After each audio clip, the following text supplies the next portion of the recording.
Hare Krishna, Hare Krishna, Krishna Krishna. Srila പ്രഭുപാദിന്റെ ശിഷ്യനായിട്ടുള്ള സിദ്ധാന്തദാസ് എന്ന് പറഞ്ഞ devotee എഴുതിയ ബുക്കിൽ നിന്ന് വായിച്ചൊരു കാര്യമാണ്. അപ്പം അതിൽ ഒരു ശിഷ്യനാണ് ഗൗരിദാസ് പണ്ഡിറ്റ് എന്ന് പറഞ്ഞ ഡിവോട്ടി. അപ്പോൾ ശ്രീല പ്രഭുപാദ് ചെറിയ ചെറിയ കാര്യങ്ങൾക്കൊക്കെ കൊടുക്കുന്ന നിർദ്ദേശങ്ങൾ അദ്ദേഹം അതിനകത്തുനിന്ന് പറയുന്നുണ്ട്.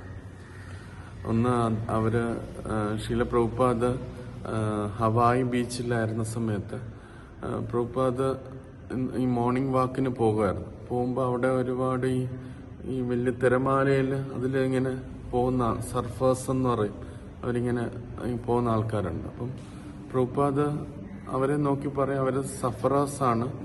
കാരണം അവർ നെക്സ്റ്റ് ടൈം ഒരു ഷാർക്കിൻ്റെയോ ഡോൾഫിൻ്റെയോ ഒക്കെ ലൈഫ് അവർ എടുക്കാനായിട്ട് അവർ ആഗ്രഹിക്കുന്നു. അതാണ് അവരിങ്ങനെ ഇത് പോകുന്നതെന്ന് പറയും. പക്ഷെ പ്രഭുപാദ് എപ്പോഴും മറ്റൊരു ആളിനെ കുറിച്ച് പറയുമ്പോൾ അതൊരിക്കലും അവരെ കളിയാക്കിയല്ല പറയുന്നത്, അവരോടുള്ള കമ്പാഷൻ നിമിത്തമാണ് പറയുന്നത്. പിറ്റേ ദിവസം പ്രഭുപാദ് കാണുമ്പം അവരെ അദ്ദേഹം അപ്രീഷിയേറ്റ് ചെയ്യുകയും ചെയ്യും. പ്രഭുപാദ് പറയും അവർക്ക് മിസ്റ്റിക് പവർ ഉണ്ട്, കാരണം അവർക്ക് ആ തിരകളിലൂടെ ഇങ്ങനെ പോകാൻ പറ്റും, എനിക്കാണെങ്കിൽ അങ്ങനെ പറ്റില്ല എന്ന് പറയും.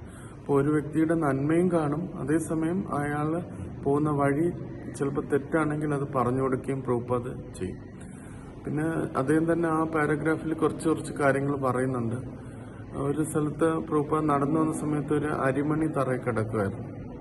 അപ്പോൾ പ്രഭുപാദ് അത് കണ്ടിട്ട് പറഞ്ഞു, കൃഷ്ണപ്രസാദം വേസ്റ്റ് ചെയ്യാൻ പാടില്ല, അത് അദ്ദേഹം സഫർ ചെയ്യും, ഇതിങ്ങനെ ചെയ്താൽ സഫർ ചെയ്യും എന്ന് പറയും.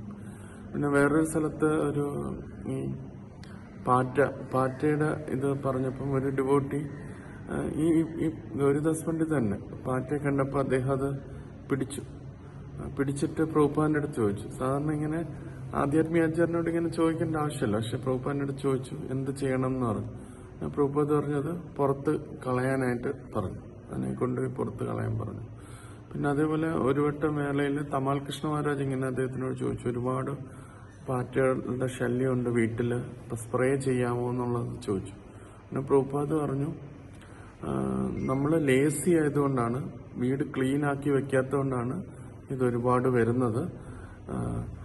അപ്പോൾ അതിനെ അല്ലാതെ നമ്മൾ അത് ക്ലീൻ ചെയ്യുകയാണ് വേണ്ട, അല്ലാതെ അതിനെ കൊല്ലുകയല്ല ചെയ്യേണ്ടതെന്ന് പറഞ്ഞു. എന്നാൽ എക്സ്ട്രീമായിട്ടുള്ള കണ്ടീഷനിൽ മാത്രമേ പ്രഭുപാദ് ആ പെസ്റ്റുകളെ ഇല്ലാതാക്കാനായിട്ട് പറയത്തുള്ളൂ. പിന്നെ വേറെ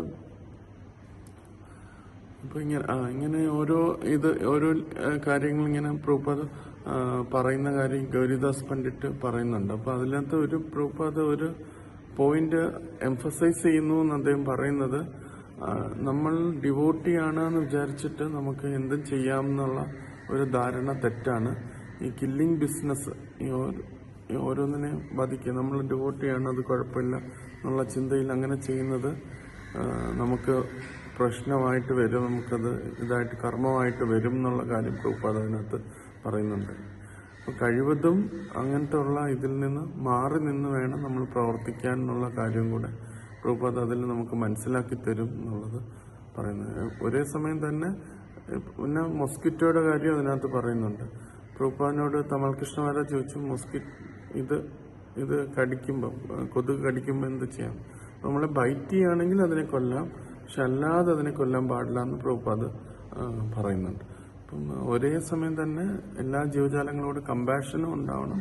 അപ്പം അതെങ്ങനെയാണ് ഒരു സാഹചര്യത്തിൽ നമ്മൾ ഇടപെടേണ്ടതെന്നുള്ള സത്യം പ്രഭുപാദ് അതിലൂടെ ശിഷ്യന്മാർക്ക് പറഞ്ഞു കൊടുത്തു എന്ന് ഗൗരിദാസ് പണ്ഡിറ്റ് പറഞ്ഞു കൊടുത്തു.